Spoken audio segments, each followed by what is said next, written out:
السلام علیکم ورحمۃ اللہ وبرکاتہ۔ حکیم محمد یعقوب آپ کی خدمت میں حاضر ہے۔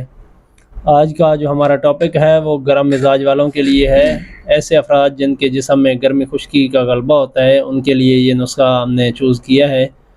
تو استاد صاحب سے پوچھتے ہیں کہ ایسے لوگوں کے لیے کوئی نسخہ بتائیں جن کا مزاج گرم ہوتا ہے، ان کی علامات صورت انزال وغیرہ بھی ہوتی ہے، ساتھ جریان منی کا پتلا پن ہوتا ہے، مثانے میں گرمی ہوتی ہے۔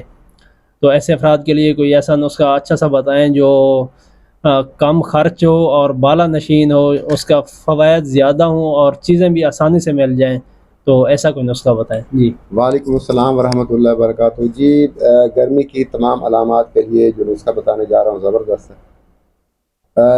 سر سے لے کے پاؤں تک جہاں بھی گرمی کی علامت آپ کو محسوس ہوتی ہے، گرمیوں کا موسم ہوتا ہے اور دل کام کرنے کو نہیں کرتا، کیونکہ گرمی اتنی ہوتی ہے، ایسے دل کے اندر جو ہے نا عجیب سے محسوس ہوتا ہے کہ جیسے بے چینی بے سکونی ہوتی ہے، وہ ہوتا ہے گرمی کی وجہ سے۔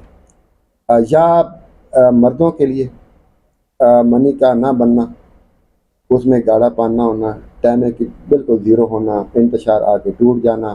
عورتوں کو لیکوریا، گرمی والا، تری والا نہیں، گرمی والا تری والے کا علاج لگ گیا، گرمی والا لیکوریا ہونا، ان کی کمر کا درد ہونا۔ لڑکوں کو احتلام زیادہ آنا گرمی کی وجہ سے، خشکی گرمی یا گرمی خشکی کی وجہ سے، کمر کے اندر درد رہنا، جوڑوں کا لیکوڈ جو مادہ ہوتا ہے اس کا بالکل ختم ہو جانا۔ اب جوڑ پہ جوڑ لگتا ہے، ہڈی پہ ہڈی لگتی ہے، درد ہوتا ہے۔ بوڑھے اشخاص زیادہ تر اس کے اوپر جو ہے نا وہ ہوتے ہیں۔ جب اگلی عمر میں ہم جاتے ہیں تو پھر لیکوڈ مادہ جو ہوتا ہے وہ خشک ہونا شروع ہو جاتا ہے۔ جوڑوں کا درد ہو وہاں بھی استعمال کر سکتے ہیں، جنہیں گنٹھیا و جوڑ سوج جاتے ہیں، درد بھی ہوتے ہیں۔ اگر ہاتھ کھولا ہے تو بند کریں تب تکلیف، اگر بند کر بیٹھے ہیں تو کھول نہیں رہا تب تکلیف، تو یہ لیکوڈ مادے کے ختم ہونے کی نشانی ہے۔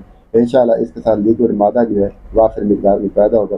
جن کا خزانہ بالکل خالی ہو چکا ہے، جراثیم بالکل ہے نہیں، انشاءاللہ ایسا ایسا بھرنا شروع ہو جائے گا۔ یہ تو میں نہیں کہتا کہ دوائی اندر اور خزانہ بھر جائے گا، ایسی بات نہیں ہے۔ طب کے اندر یہ ہوتا ہے کہ وہ جیسے جیسے اس کا خون بنتا جاتا ہے، خون سے پھر منی بنتی ہے، جیسے جیسے منی بنتی ہے پھر خزانہ جو ہے فل ہونا شروع ہو جاتا ہے۔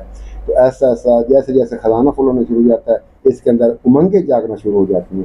دیکھیں گرم خشک نسخہ جات وہ بھی امنگیں پیدا کرتا ہے، اور ٹھنڈا نسخہ جو ہے وہ بھی امنگیں پیدا کرتا ہے۔ مزاج کا خاص خیال رکھیں۔ جن کی نبض 3 سے 4 انگلیوں کے نیچے ٹھوکر مارتی محسوس ہوتی ہے ان کے لیے ٹھیک ہے۔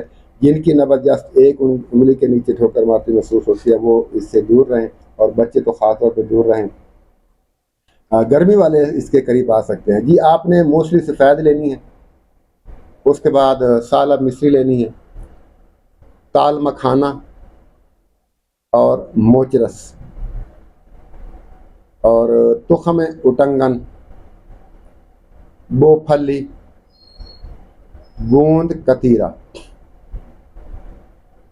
چھلکا، اسبگول کا چھلکا اور اسبگول ثابت،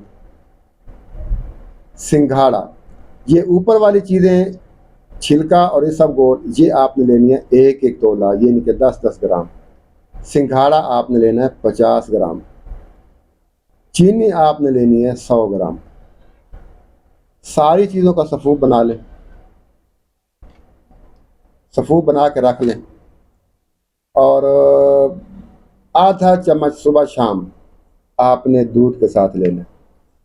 انشاءاللہ چند دن کے اندر اندر ہی آپ کی جوانی واپس لوٹ آئے گی۔ یہ صفوف شباب اور کے نام سے ہے، اور اس کے ساتھ آپ نے گرم چیزوں سے پرہیز کرنا ہے۔ اگر کوئی اور سوال ہے تو آپ پوچھ سکتے ہیں سر۔ اس میں غذائیں وغیرہ؟ غذائیں اعصابی تر غذائیں استعمال کرنی ہے، گرم خشک اور خشک گرم غذاؤں سے آپ نے پرہیز کرنا ہے۔ ٹھیک ہے سر، بڑی مہربانی۔ آج کا جو ہمارا نسخہ ہے اس کو یہیں پہ کلیئر کرتے ہیں، پھر کسی اور اچھے سے ویڈیو کے ساتھ ملاقات ہوگی۔ تب تک کے لیے اجازت دیں۔ السلام علیکم ورحمۃ اللہ وبرکاتہ۔